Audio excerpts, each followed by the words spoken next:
So here's the question. Here's the question. Do you believe you? Hey, everybody. We are here today in honor of the new moon, actually. Let's rewind. Hello, everybody. My name is Dana, the People's Oracle, the Sidereal Astrologer, and so many other things. We are here today for the new moon in Sidereal Pisces. The word for today, my friends, is I believe me. Shout out to Hakeem at Keem Has the Dream across all platforms for that inspirational word that they offered Sunday during our most recent experience of what I am now calling the altar call or altar call. So if you've ever been to one of my Instagram live sessions where I'm offering readings of tarot and mediumship and channeling and psychic readings and all of that stuff, full with some hymns, some scripture, and we're calling it altar call.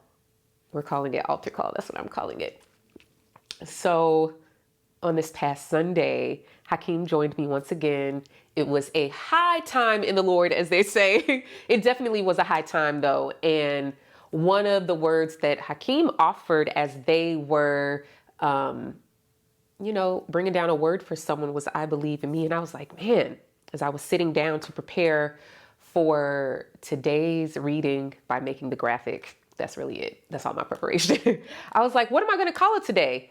And I'm going back and forth about trust because in the 2022 Sidereal Astrology Guide, the fill in the blank for this new moon says planting seeds for self-trust. And so I'm like, trust. I'm like, wait a minute. Hakeem already gave us the word. And the word is, I believe me. If you would like to be the recipient of one of the kinds of readings that I offer during our official altar call gatherings, please stick around till the end and I will pick someone. If you are watching this on YouTube, sorry, you missed out because this is a replay for you, so you don't get the live treatment. You should be following me on Instagram, where I also record these lives, and I will be offering some live tarot mediumship readings with Jessi Jumanji's The Afro Tarot.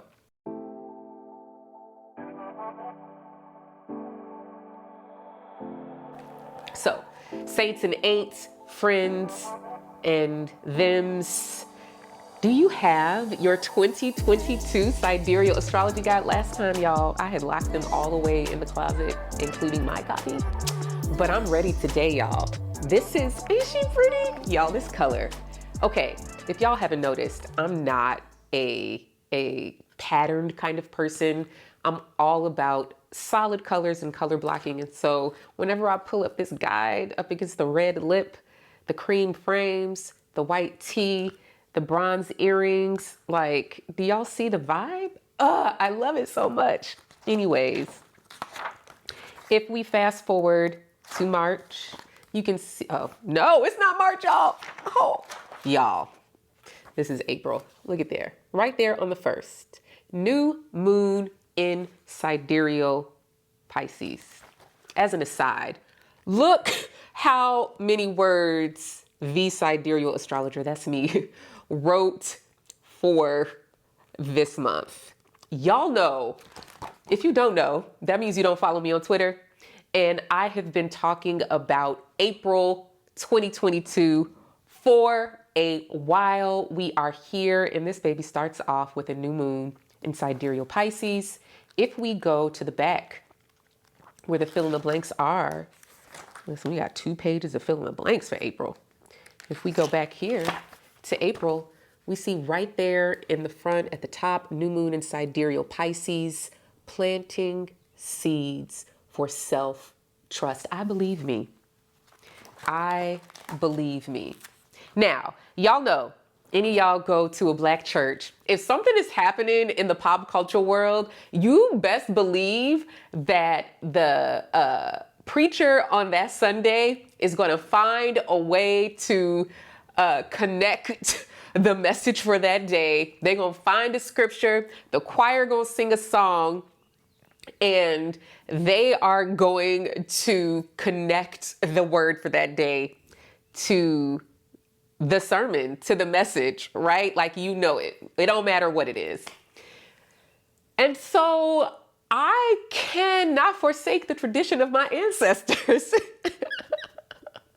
and ignore the obvious relevance of this new moon in sidereal Pisces, planting seeds for self-trust. I believe me.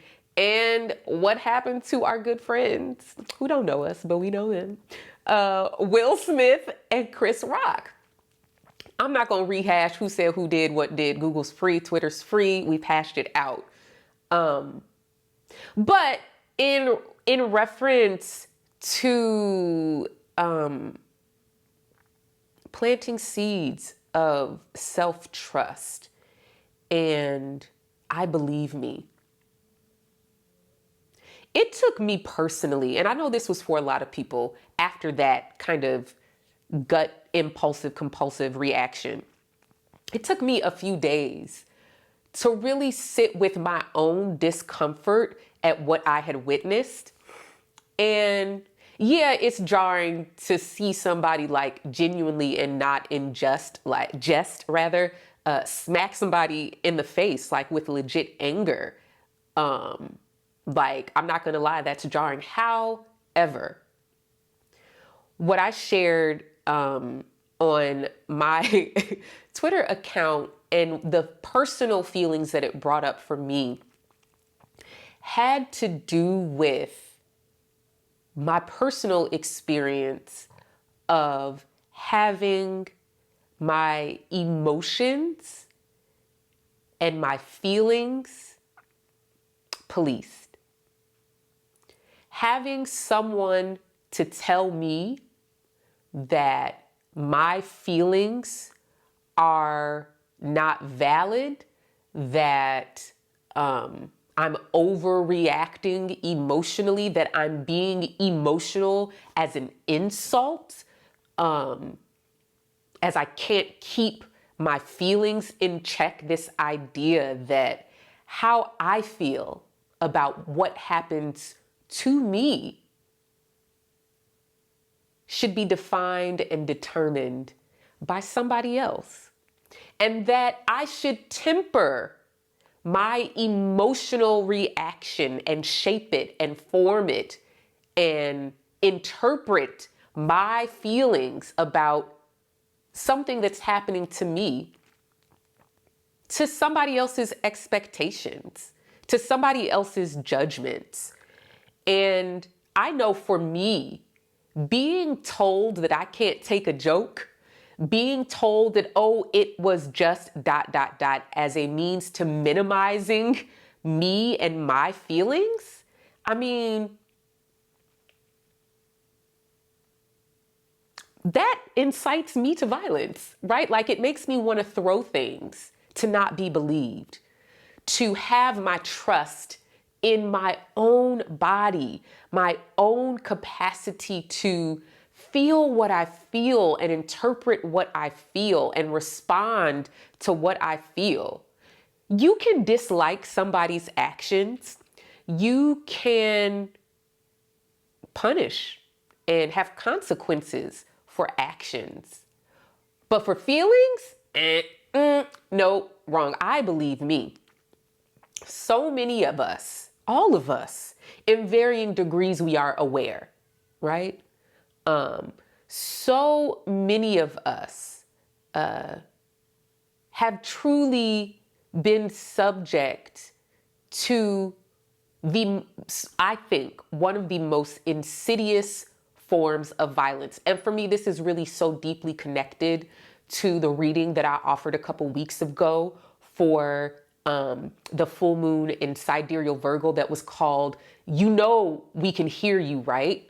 Right? Like, I'm supposed to hear the resentment, the disposableness, the rejection, the violence in your words. And yet I'm not supposed to have any reaction to it.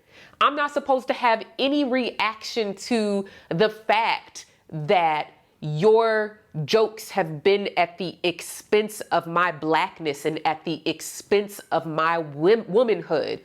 Trans folks are supposed to hear you speak disparagingly from your megaphone, where everybody can hear you, where you have influence, where you have power, where you help to shape people's perceptions and beliefs and judgments about trans people. They're supposed to hear that and act like they didn't hear you. They're not supposed to have a feeling about it. They can't react to it. Oh, you can't joke. No, you can't take somebody actually calling you to the table for the impact that your words have. The American way is that words are not violence, that words are just words, right? Sticks and stones may break my bones, but words will never hurt me. This is gaslighting. It is truly gaslighting for someone to intentionally say something disparaging and harmful, right? Or even to not intentionally have the conscious feeling behind it, but to have the platform and the microphone and the power, and then to say those things. See, the excuse is that, well, people crack jokes like this all the time. Let me tell y'all something. Everybody can be wrong. Everybody can be violent. Everybody can be misogynistic. Everybody can weaponize their words against Black women and trans people. Yes, this may be the way that we culturally speak about people and the way that we joke, but words mean things, right? So in the vein of all of this, in the vein of all of this, some of the people that I'm thinking about now are really the same people I was thinking about 2 weeks ago when I said, you know, we can hear you, right? I'm thinking about long COVID, people who are suffering from that and who are having their condition completely ignored by the broader public health institution. I am thinking about trans youth who are being indoctrinated into the cult of self-doubt that says you do not know who you are. You need to be told who you are. You need to conform to who you are told you are. And anything, any belief, any declaration that you are anything other than who and what you are told you are is a mental illness. Write it up in the DSM. Pathologize you. Whole pharmaceutical industrial complex, make some drugs to fix you, to get you back in line with the gender binary, to get you back in line with cis heteronormativity, to get you back into your place as a Black woman, to get you back into your place as a Black man. How quickly we move to pathologize Will Smith and to diagnose him with personality disorder and trauma responses and assigning all kind of intent and motivation. I'll tell you one person who is very, very, very clear on exactly why that slap happened and what it meant, and it's Chris Rock. And very clearly it has been made to him to keep Will Smith's wife's name out of his mouth. Right? It's the rest of us who have some kind of issue. We want to project onto this situation all of our circumstances. And this doesn't minimize the truth and the fact and the reality of patriarchy and male violence and male dominance and domestic violence and all of these things. And all of these things can be true and real in our personal experience. And we can be triggered by these things, right? And I believe me, right? I believe that my triggered response to what I witnessed happen was because it scared me. I believe me, right? I believe my body, right?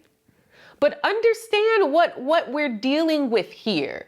What we're dealing with is the patriarchal and white obsession with violently forcing others to internalize their gaze to the point that we don't even trust ourselves to see ourselves as we are, to feel and inhabit our bodies in the authenticity as we are. As it goes, right? If a trans person awakens to the reality of who they are and they are met with violent erasure and claims of parental abuse, right? Couldn't possibly, I must not be, right? And as whiteness erases, as patriarchy erases anyone who does not conform to the binary of gender. And then you got to perform it exactly how they told you got to perform it. Because then they got another punishment for you too if you don't perform the gender binary as they have designated you to perform the gender binary, right? You're never going to satisfy that, right? But I believe me, this new moon, planting seeds of self-trust. Self-trust is the gift of all mutable signs, sidereal mutable signs, Pisces, Gemini, Virgo, Sagittarius, right? Self-trust means that the faculty with which I am perceiving the external world, my internal world, my physical, mental, emotional body, the faculty with which I am perceiving these things I can trust. Now, it's very clear that at every turn, our capacity to trust our eyes, our ears, our nose, the sound of our own voice, our emotional body is undermined at every turn. This moon in sidereal Pisces is so significant and so important because for the next 5 years, Jupiter's going to enter sidereal Pisces on the 13th of April. It will stay there until spring 2023. And by the time we get to spring 2023, we'll be having eclipses in Virgo and Pisces. And by the time we get to 2025, fresh out of those eclipses, Saturn will be in Pisces.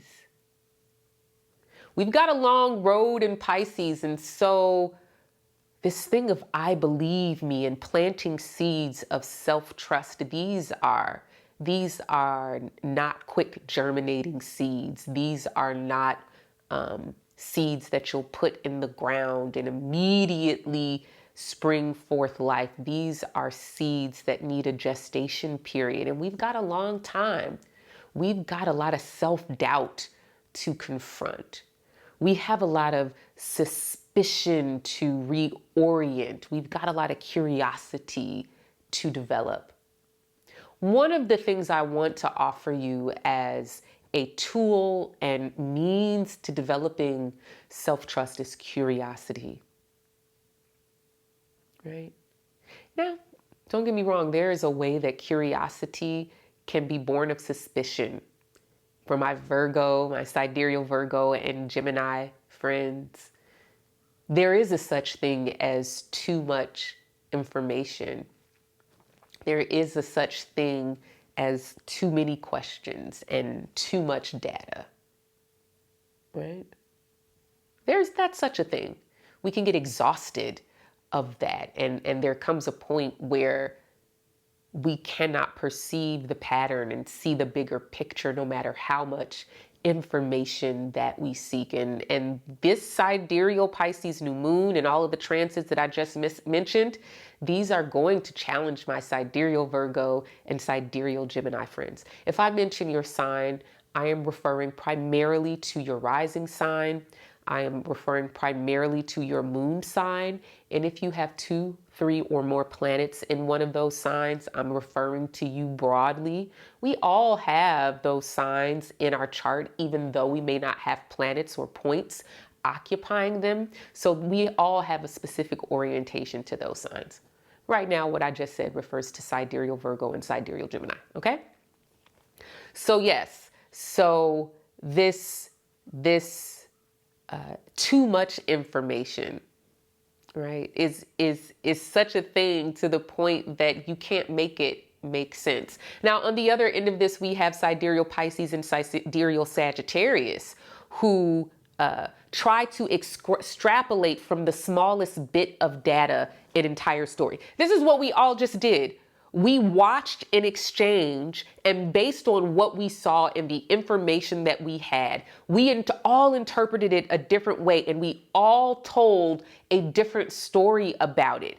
And so much of the story that we told had less to do with the inner workings and history of the relationships of the people we were observing, and it had everything to do with our personal relationship with violence, our personal biases towards Black men, our personal orientation towards Black women, our personal orientation towards the white gaze. There were so many of us who were like, oh my God, we don't do that in front of mixed company, because they have internalized the gaze of white people so deeply, of whiteness so deeply, that they cannot even form their own opinion and react authentically to what they perceive, because whose vision determines what you see? Whose vision is it?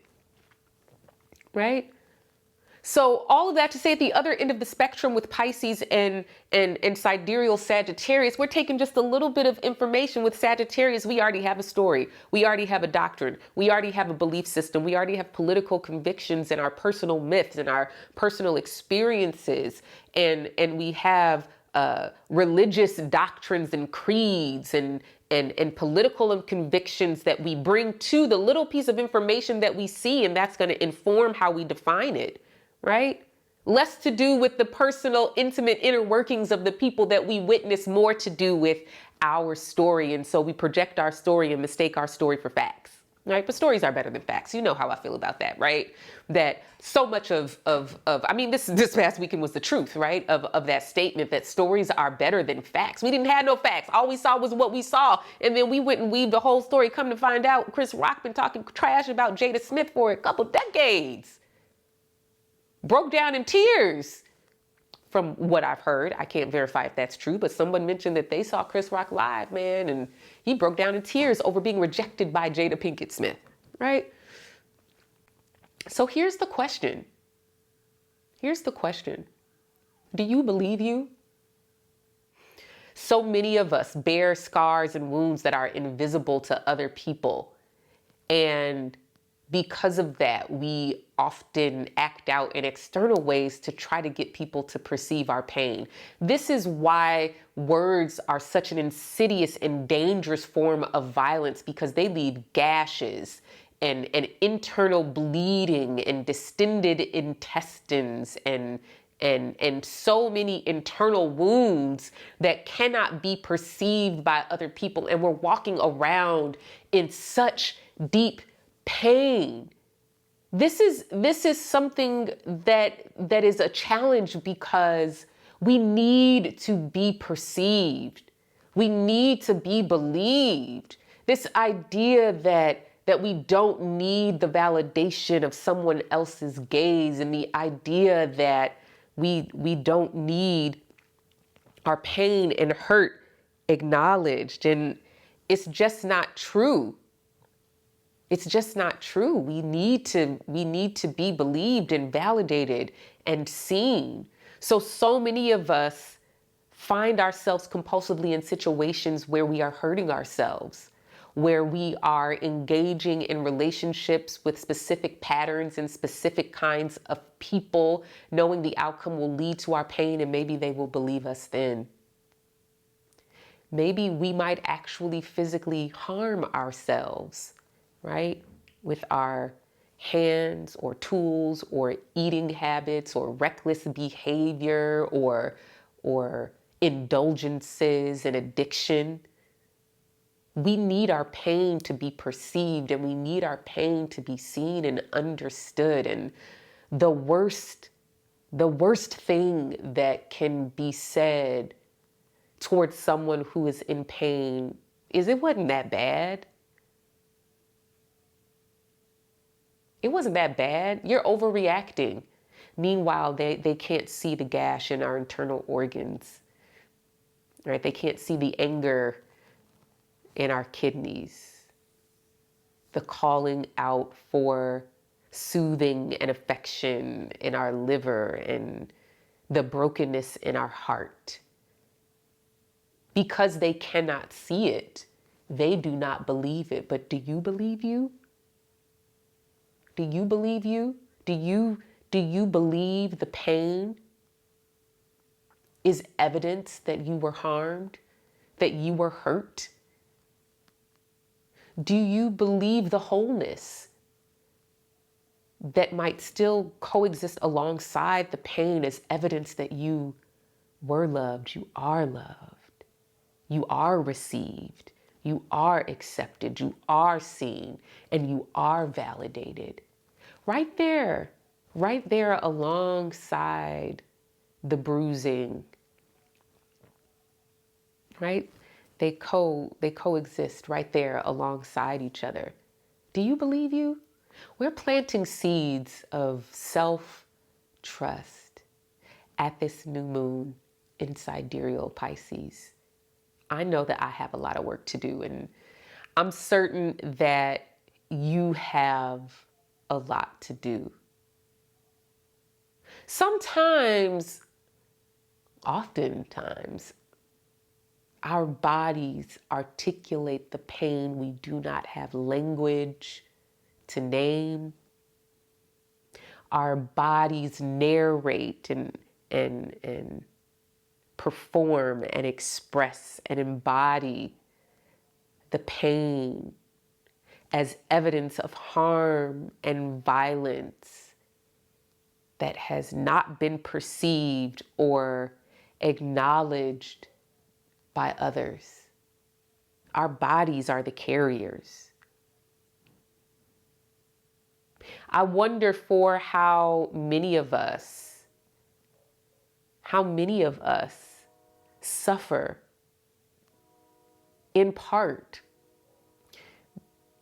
because the harm that has been inflicted upon us, the hostility of the environments that we occupy and lay our head in, are harmful to us. There's a study that I read recently that was comparing and contrasting the symptoms and manifestations for menopause. They compared menopausal people in America and menopausal people in Japan.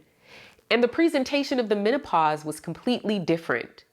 Whereas in the West, menopause was hot flashes and fatigue, in Japan, it was shoulder pain. That's so deep to me. Shoulder pain. I've never heard that associated with menopause at all. It's completely foreign to me.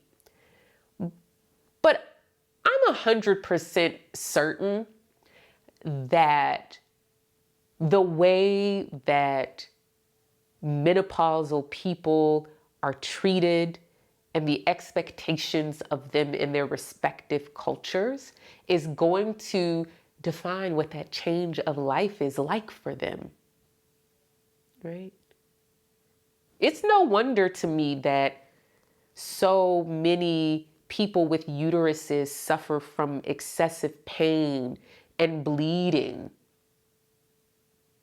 right? Endometriosis and fibroids.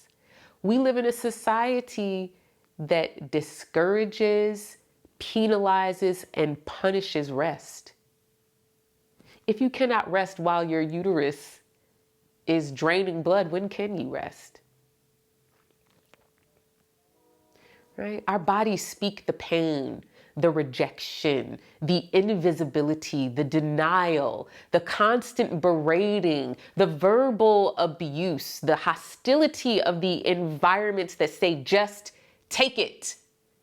It was just a joke. You shouldn't be so sensitive. Ha, ha, ha, ha, ha. As they mock your pain and they mock your sensitivity. Right? This is the world that we live in. I have more thoughts and questions and so much on my mind because this time is so pivotal and so transitional in so many ways. I've talked a lot about how the past probably 7 years or so have been focused on sidereal Scorpio, Sagittarius, and Capricorn, and now we're transitioning between now and January 2023. We're transitioning from those signs to sidereal Aquarius, sidereal Pisces, and sidereal Aries, right? And here we are, the transition is happening. And I just want to say this because I feel really, I feel like I really need to say this. If you're watching this right now, I'm recording this, I'm on live on it's April 1st, 2022. If you're watching this and you're having symptoms that seem like a cold, could be COVID, but you had COVID already, so how could you have COVID again? Get a test. Because they didn't tell you that you could be reinfected in as little as a month after you've had an infection. And so now you can't even believe your body because you have been disarmed of the capacity to trust yourself, which is the wound of sidereal Pisces. You cannot protect yourself if information is being denied or withheld from you. Okay? If you're having symptoms and you couldn't possibly have COVID because cases are so low where you are, believe your body. Go get a test. Go get a test. Do it. Okay? You see, the CDC has changed the way that they're analyzing and reporting case numbers and data. They actually just stopped funding COVID testing, right? So that the millions of uninsured people cannot afford to have a test. They've encouraged at-home tests that aren't going to be reported, right? So how can you really know what the danger is? How can you really know whether it's safe when you don't have the information to help you make an informed decision? Denial will kill you. Curiosity, they say it killed the cat, but in this case, asking questions will save your life. I've got a blog post up called Sidereal Pisces 2022 and Beyond, Consumed by the Search for Truth. That's at thepeoplesoracle.com. You should read that. You should read that.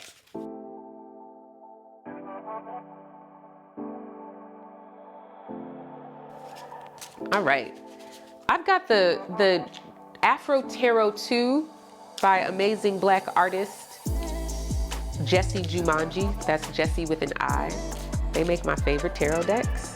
I'm falling in love with this Afro Tarot 2. You normally see me using Afro Tarot 1. Thank you, Catico97. Yep. All right, let's see what these cards have to say. Remember, I'm going to be pulling some cards for people at the end of this. And I just want to take this moment to say that tomorrow, April 2nd, 2022, I think it's at 11:30 a.m. Central, Mix Mercury, Winter Taylor, and myself will be hosting a review session number 1 of the 2022 Sidereal Astrology Guide. We'll be going over January through March. We'll do 3 more of these quarterly. and it's gonna be a fun time. You can still get the PDF, of the 2022 Sidereal Astrology Guide at thepeoplesoracle.com. Click shop. You can still get that for 15% off with the code 2022 review up until midnight tomorrow. So if you have not gotten the guide, and if you want to see what it's all about and get some help working through the thing, do it. We'd love to see you. You can go to my Twitter page. It's pinned to my profile, People's Oracle. And you can also go to Mix Mercury. That's MXMERCURI, I believe. And in their profile is the link. All right, let's see what we've got here. Ew, yes. We've got the Empress. Ugh, look at this image, y'all. Can y'all see that? Look at that. This is Afro Tarot 2 by Jessi Jumanji. Oh man. Planting seeds for self-trust. And we've got the Empress, the mother of fertility, the connection, the portal, the conduit of the creative principle, the generative, multiplying principle. The Empress takes what they have or what they are given and they multiply it. If they don't have it, they know where to get it from. The Empress is actually my card for the day. So I love how this turned up. The Empress is resourceful, not only in having access to, seeking out what is needed, but figuring out how to use it and put it together. What resources are required for self-trust? Spirit is saying very clearly, surround yourself with people who encourage curiosity, ask you questions, and support your trust in yourself. Additionally, in order to really generate self-trust, you have to confront the fear of being wrong. You have to confront the fear of being wrong, and you have to be able to admit when you're wrong. We think self-trust is, I got me, I know me, yeah, man, I ain't, right? It's a performance of this bravado that seeks to conceal any lack of confidence, vulnerability, or self-doubt. But you cannot have self-trust without self-doubt. You cannot have one without the other. They are a gradient. A little lemniscate here. This is self-trust and self-doubt. They work together. Self-doubt encourages curiosity and to ask questions and seek out more information or expertise when we've bumped up against the edge of our relevant experience or knowledge or capacity to comprehend information, right? Self-doubt is, I'm not really sure what that word means. I should go look it up. Ooh, did you know that it's quite okay to not know what a word means and to ask for clarity, right? Self-doubt is that piece of being able to say, perhaps this faculty that I am identifying with and using to perceive the truth is not accurate or able to give me the information I need. Perhaps I need to use another faculty. I love Sidereal Astrology. Divination for liberation stays giving life-dropping gems and wisdom and context and concepts to help me articulate these things. And so we can give 4 different faculty or means of knowing through the sidereal zodiac signs: Pisces, Sagittarius, Virgo, and Gemini. Let's go backwards. Perhaps you do not understand or you're doubting what your body is telling you, Pisces. Maybe you should ask questions. Gemini. Gemini reads, interviews, takes courses, researches into a course of study. Gemini asks questions, seeks and acquires language and words. Perhaps you don't know what the word means. There we have Virgo for grammar, semantics, helping us understand how language is structured and the rules for how it's used. Perhaps a dictionary might help. Maybe the dictionary can't help you and you need to understand the political and cultural context for why something means what it means, or what it means, Sagittarius. Perhaps you have a well-developed political consciousness that offers a remedy and a balm towards liberation to help you understand your pain, my friend. That's what divination for liberation is. It says, let me help you understand the source of your suffering and your personal pain. The source of your suffering and your personal pain is a shared suffering. This is an injustice, right? This is what Sagittarius does. So we have these 4 means of knowing, right? We have these 4 means of knowing. And as we move through each of these, we can get a good picture. Maybe we struggle to trust our bodies. And so we got to go talk to a friend. And God willing, that friend would say, hey, friend, if it hurts, something happened to you. If you have pain, there was harm. Period. Period. Right? The Empress.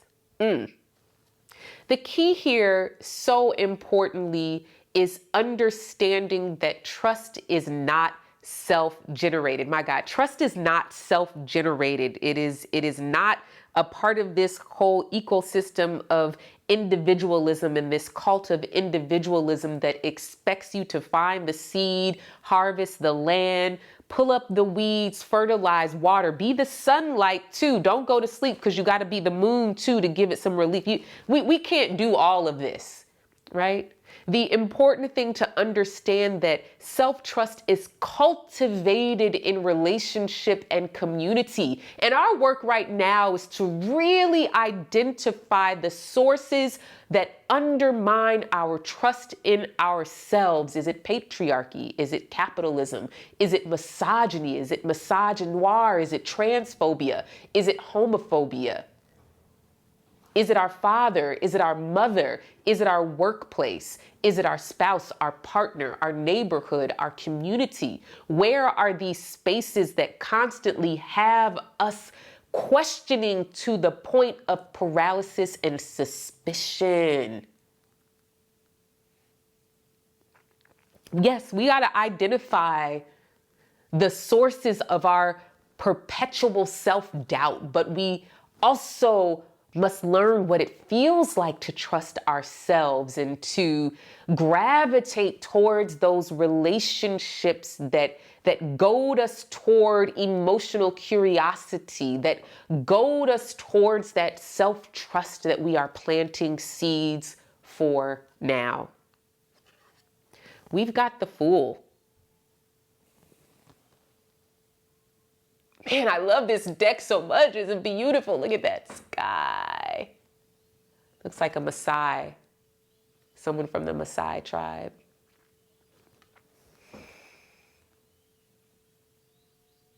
We are on a precipice. Like, this as actual factual. It's actual factual. Look at these two together. This is powerful to me. This imagery is incredibly powerful to me. We have someone planted on the ground, in the soil, next to the water, right? And we have the Fool on a cliff, up in the sky, right? This is a bridge between these two realms, right? The Fool, let's see where this path should take me. Where does this path lead? Path lead. Where shall we go? How shall we get there? The Fool leaves behind what they cannot carry forward with them. Oof, all right.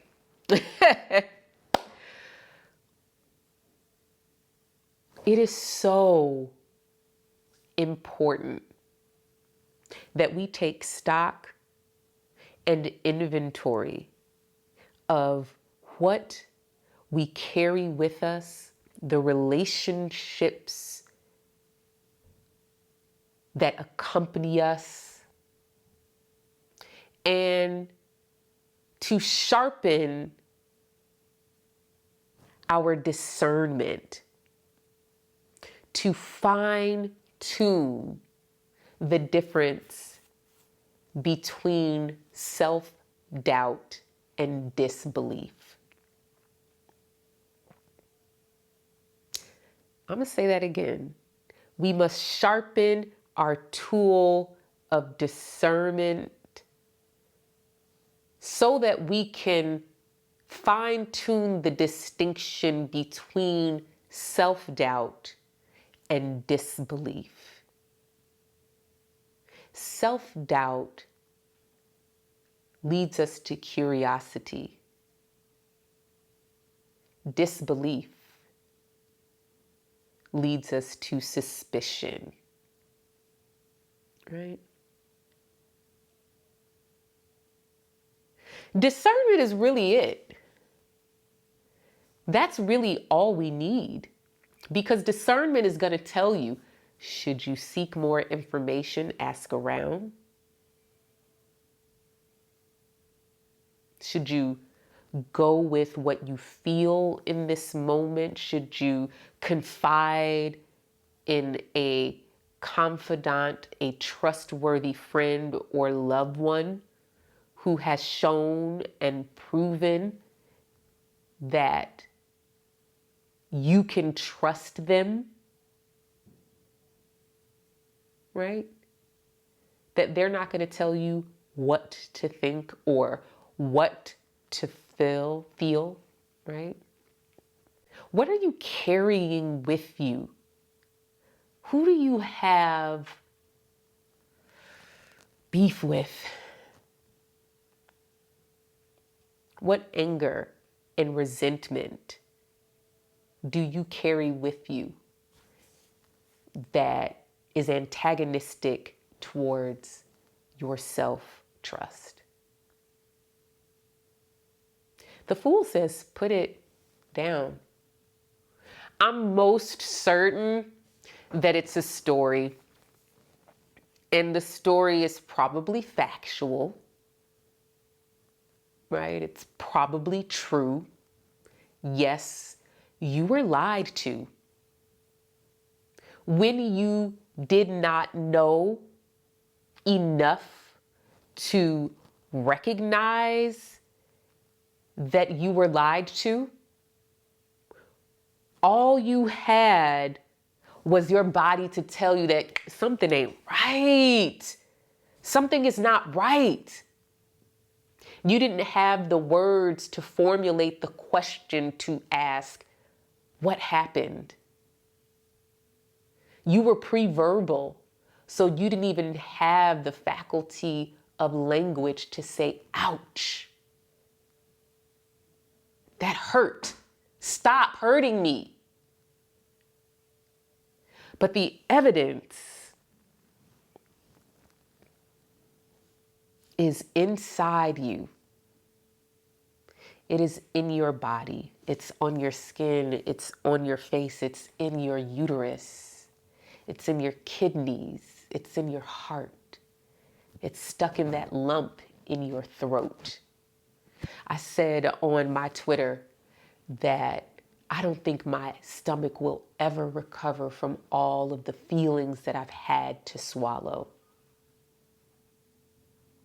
Because when the people around you cannot accept and acknowledge your feelings, they refuse to take it in as your truth, you are left on your own to eat and swallow them, only for them to rip your intestines to shreds, giving you irritable bowel syndrome, colitis,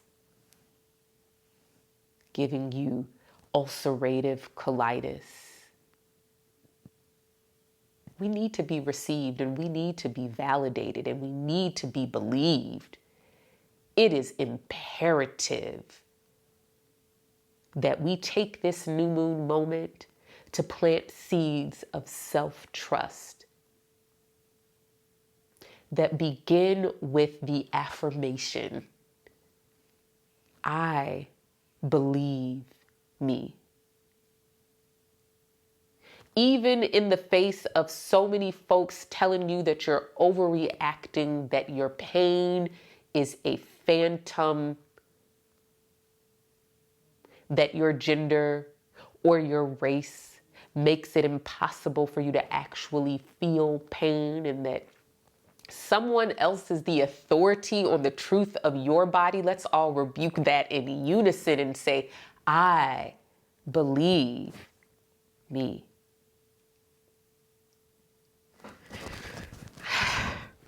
Woo! I'm gonna have to run this back for myself. I'm gonna have to run this back for myself because friends, it is not okay, right, or normal for you to be bowled over in pain. And for someone to tell you that your pain is common and normal. No, what's common and normal is oppressive gaslighting. What's common and normal is the disregarding of people's pain. What's common and normal is power in the disguise of privilege, used to keep you in your place with jokes and facts. I'm just telling the truth. Whew! This has been some divination for liberation for that A. Hey! I love it. I love it. I live it. I love it. I live it. Thank you for watching and joining. Stick around if you would like to be one of the recipients of a card pull, a little mediumship juju situation. If you are watching this on YouTube, I'm so sorry you missed it.